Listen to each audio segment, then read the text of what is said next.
Hi. So today I'm going to speak to you about the power of no in a sales discussion. Most of us always think, or most of us most of the time think, that it is very important to get small yeses from our clients or customers when we are having a sales discussion, so that eventually we can have that big coveted yes from them in the end and just cinch the deal. But this is not always the most effective way of getting a very difficult or a big sale done. No is equally effective, I feel much more effective in certain sales discussions. So what an expert salesperson does is he or she tries to extract a no in the initial part of the sales discussion from a client or a customer. Now this serves many purposes for the client and also for the salesperson. The client or the customer feels that he or she has established the power play in his favor or her favor by saying no or by refusing the salesperson's suggestion, advice, or whatever the sale tactic that he or she is adopting. This customer further feels that he or she will not have to make any effort to disturb the status quo. He or she will not have to move out of the comfort zone, deliberate upon anything, or come to a decision. So this means he or she will not have to make any more efforts and everything can continue as it is.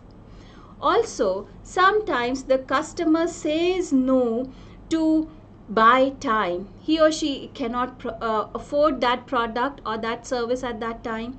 He or she would like to have more information regarding the product or the service or certain aspects of it.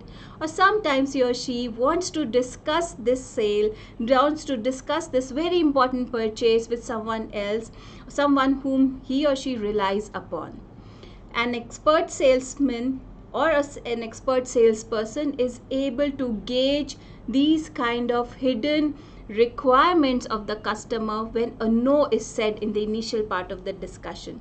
Then an expert salesman picks up these fears, these anxieties, these misconceptions and clears them out by giving logical reasoning, by analyzing the situation and also citing examples from other customers who have gone ahead and made the purchase of the said product or the service.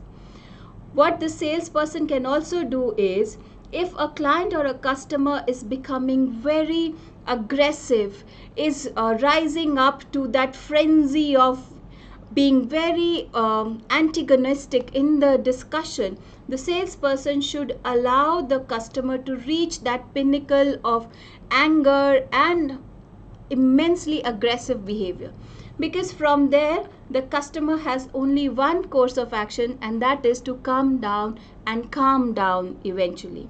A good salesperson is persistent and patient.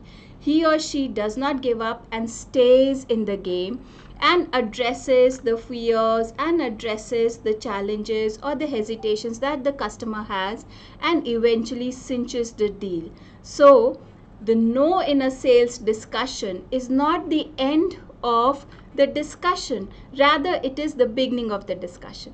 I hope this tip helped you. This will also help you in training your sales teams.